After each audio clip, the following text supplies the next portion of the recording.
Is it possible to train effectively in spite of language and cultural differences? I contend it is.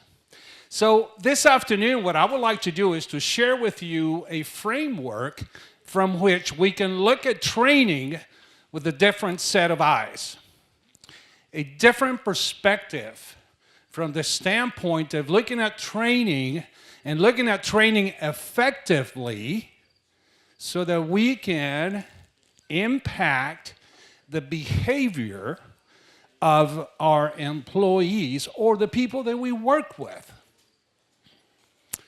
I want to thank Ron and Maria and the rest of the Rosmann family, David, Becky, Maggie, Daniel, Ellen, Geneva, Xavier. Thank you for the opportunity.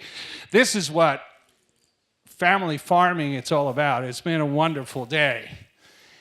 Thank you, folks, for living up to your values as practical farmers, because I have felt welcome as I read in your magazine. So thank you. My goal today is to share with you some practical strategies about training. And as a bonus, I'd like to give you the one word that will impact your employees' performance just almost immediately. One word that you can use. So let's start with, what is training? Can anyone tell me what training is? Anyone? Skill building.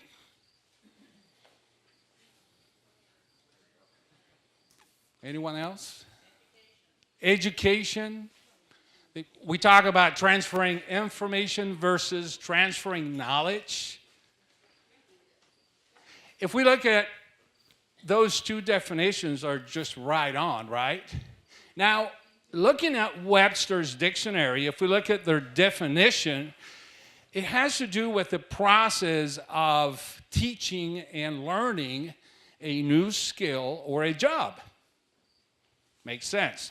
There's another definition to it that talks about physical fitness, how we train for a marathon, how we improve our physiques through diet and exercise. And they're actually, both definitions do fit the discussion that we're having. But I would like for you to consider a different, almost very similar definition. And it is that training is about creating habits. I'll say that again. Training is about creating habits.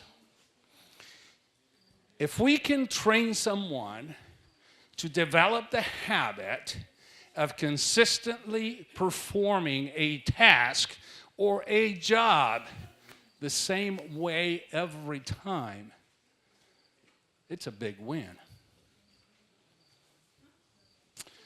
Now, why should we train? If you're like me, when I started my business, I started with 3 employees. And I think you did too. I had 3 individuals in my crew. There were me, myself, and I. And I think that we understand that if we want to expand, if we want to pass on knowledge, if we want to do more than what we are capable of doing, we have to train other people. So how do we go about training? There are some methods out there. I'd like to share with you a method of training that goes back to World War II. During that time, we needed a lot of workers to get into manufacturing, to get ready for the war. So they did what they called on-the-job training. And what they did was that they developed a 5-step method that, as you follow it, you're able to train somebody. And it's basically prepare, tell, show, do, and review. The training prepares for the training. They tell the trainee what it is that they're going to be learning. Then you show them the task. Then you allow them to practice it, to do it, and then you review it. And you do it enough times that eventually they learn it. So if we look at how adults learn, it's what they call the learning triangle, which basically states roughly that adults learn about 10% of what we tell them, 20% of what we show them, that they learn 70% of what we do. That makes total sense. Now, the reality is that when we train someone, we spend about 70% of the time telling someone how to do it. We do a little bit of showing, about 20%, and then we allow for very little time to practice. So, as I think back to when I started in the swine industry, my first day on the farm, exactly the same thing. Individual that was going to train me, he had many, many, many years of swine experience. So he wanted to make sure that I understood everything. So the first day, he shared with me the zen of swine production. So that day I learned about the reproductive system, the hormones involved in the release of oxytocin. I learned about the pheromones and the nose-to-nose contact. And this is not to say about how to properly drop feed so that we wouldn't waste much feed. And he went on and on and on and on. He spent all the time telling me about what I was to do. I went home that night a little frustrated because I really didn't know if I was going to be able to make it. A couple of days later, they took me to the breeding barn to learn how to vaccinate. So the guy that was going to train me, he says, let me tell you about vaccinating. We got too many things to do. So the key thing is we need to get it done fast. You got that? You bet. I'm a new employee. I'm willing to do whatever you tell me, right? So he goes, just watch me then. And he grabbed the vaccinating gun, and he went down the row of 300 sows, and he went just... You see that? That's the way you do it. You got to do it fast because we just have too many things to do.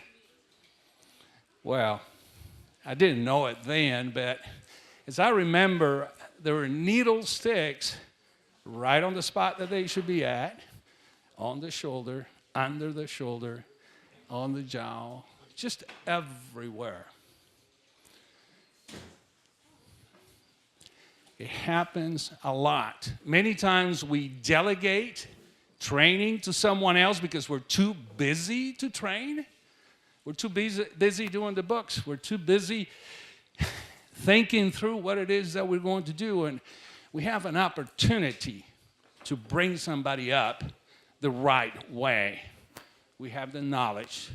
We have the experience. So what about training a diverse workforce?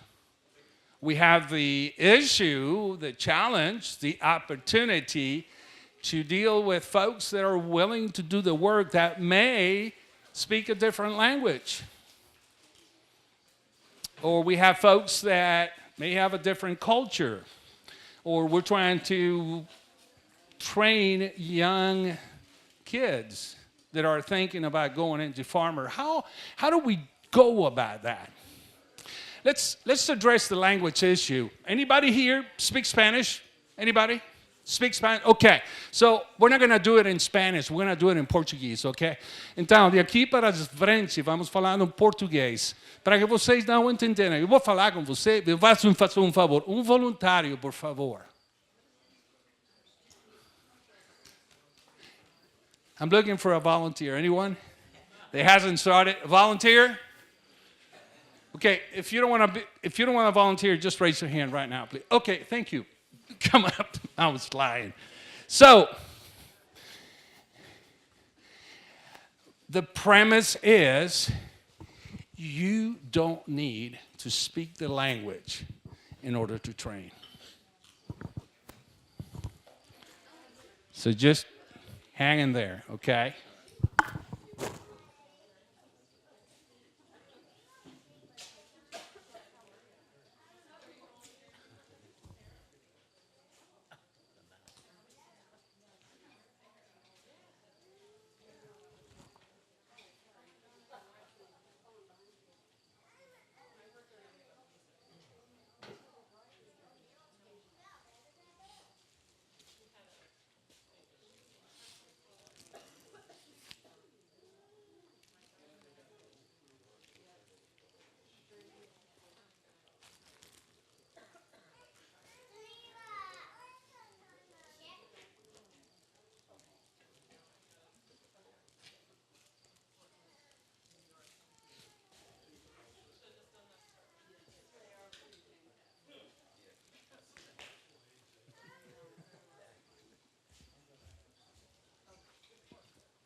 What is your name, please?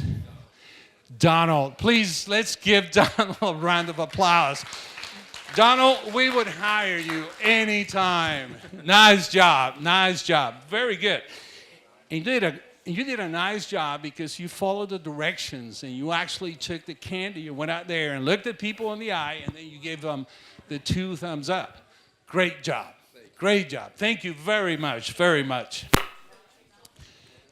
Okay, so it's kind of a silly example, but what it shows is that you really do not need to know the language in order to communicate. You can utilize resources so that you can get folks to do the task. So let me share with you 3 practical strategies as to how you can go about training so it is effective training. Number 1 is to develop protocols, guidelines. Number 2 is to assess your training needs. And number 3 is to observe and monitor the training. So, number 1 is to develop protocols. 2, assess needs, training needs. And 3, observe and monitor your training. If you don't have protocols just yet, I would suggest that you start thinking about writing down, listing out, step by step, sequentially, how you do certain tasks at your operation. Perhaps you look at some of the critical tasks that need to be done, that you want to ensure that the quality of the performance of that task is guaranteed. Then assess your training needs. Start thinking about what things, what jobs, what processes are there in your farm where you need help with that are inconsistent right now, that only you, yourself, are able to do. How do you train others to do those tasks? How do you transfer that knowledge? Not to transfer the information, but actually transfer the knowledge. And then monitor the training. Monitor your employees as they are performing the task. Monitor what it is that they're doing. Observe. When I was working for Seaboard Foods, we came up with a 4-step process to heat check sows. And it was very simple. Number one, we would make sure that the boar was in front of the sow, and we would lightly touch the rump of the sow to let her know that we were in the back. Then we would open the vulva and look for discharge. Then lightly start rubbing the flank. And the last thing that we would do would be to put pressure, back pressure on the sow to see if she would stand. And therefore, understand that she was in heat. Now, it was very simple for us to stand from afar and look at somebody heat checking down there. And it was very obvious that they would just go, they were doing it wrong. And there was a reason why we wanted to have a sequence, a specific protocol. So, I told you about the one word that you can use to improve somebody's performance just like that, right? What do you think that one word is? It's so simple. In fact, I just used it a few minutes ago. If you think of a new employee, if you hire me, I'm coming into your farm, to your operation with a suitcase full of enthusiasm. I am coming in with a suitcase full of dreams because I want to show you, I want to share with you how good I am, how much I really want to help, and how much I appreciate the fact that you gave me the job. So don't send me home after my first day with a, hey, Tom, good job today. I'll see you tomorrow. We all need a pat on the back, right? And we say that all the time. Hey, good job.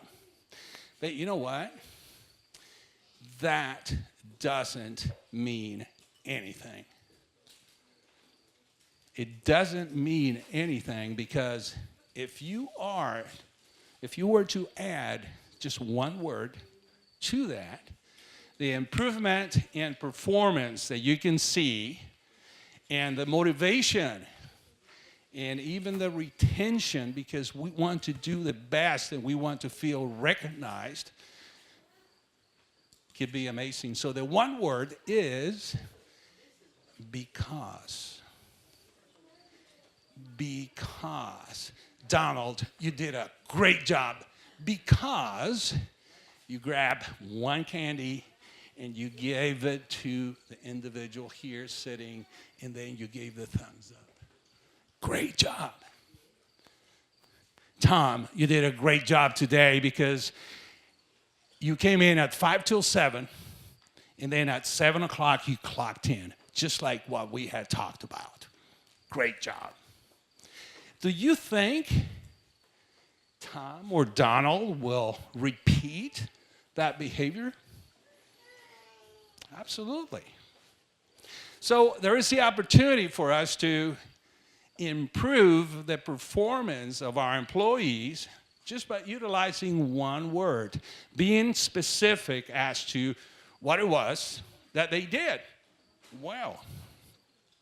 So, giving you 3 strategies, the one word. So, before we wrap up, questions, comments.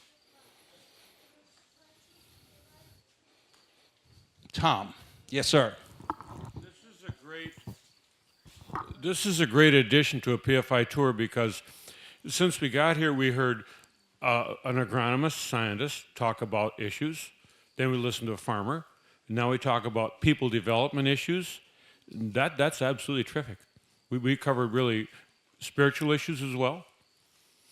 But this is really, really relevant because it teaches us the importance of how we interact with each other in a productive way. Thank you very much. I very much appreciate your comments. Like they say, like in pig production, the pigs are really easy. What's difficult is dealing with people. And it's really about the people. Everything else, if you could do it by yourself, then there wouldn't be any issues. So any other comments or questions? I'd like to share one question that comes up in some of the seminars and workshops that we do about training. And the question is, how do we get started? There's so many processes, there's so many tasks that we do. How do you pick? How do you decide on which to focus on? Our answer is that I would suggest to pick a critical task and start looking at that task with your employees. Meaning that you start a conversation that will lead to ideas being generated, a conversation that will lead to a sequence being listed, a conversation that will start creating a culture of training and development in your organization. And then perhaps look at a not so critical task, something very simple. And do the same thing, start that conversation so that there is a culture created that, you know what, this is the way we do things around here. You hear in the pig business so many times, you hear about people, well, you know, this thing about protocols, that's a bunch of baloney because we're dealing with pigs. They're animals. You can't. You know, that cannot be any further from the truth. That is why we need the consistency. If in the pig industry we want to ensure that we provide a wholesome and safe product, it's really up to us to make sure we're following defined protocols.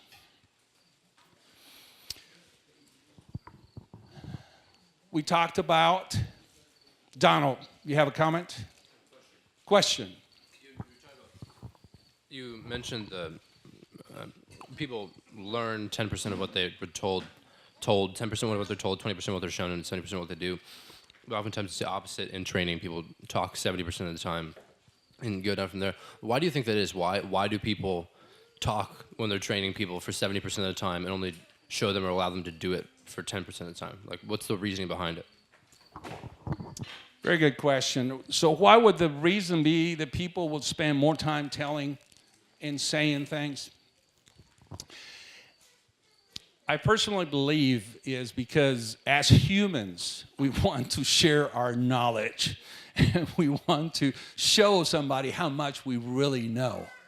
And we are not willing to just hold our horses and wait, to really wait until the right timing to teach, for example, the why. I would suggest train the what and then train the why.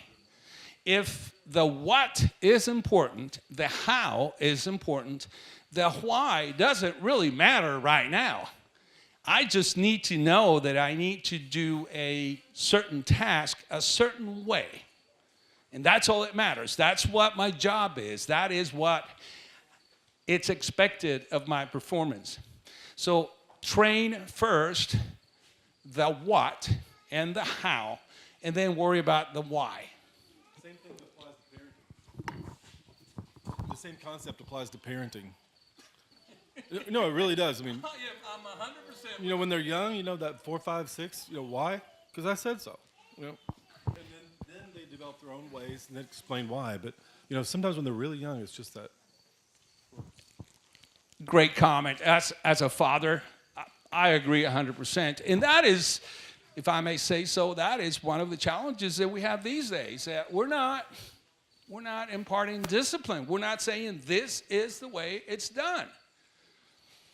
So I appreciate that very much. So we talked about strategies, 3 strategies we talked about. Number 1, developing protocols. Number 2, assessing training needs, what it is that needs training in your operation. Number 3 would be to observe and monitor training your employees, their task. And the one word. What was the one word? Because. You've done a great job because you were attentive, you asked questions, you were a volunteer, so thank you very much. I'd like to share with you some of the materials that we have as a company. I love to engage and get to meet you. I'll be around for a little while yet. I love to do that. So, if you are ever asked if it's possible to train effectively in spite of language and cultural differences, I hope that your answer would be a resounding yes. Thank you very much.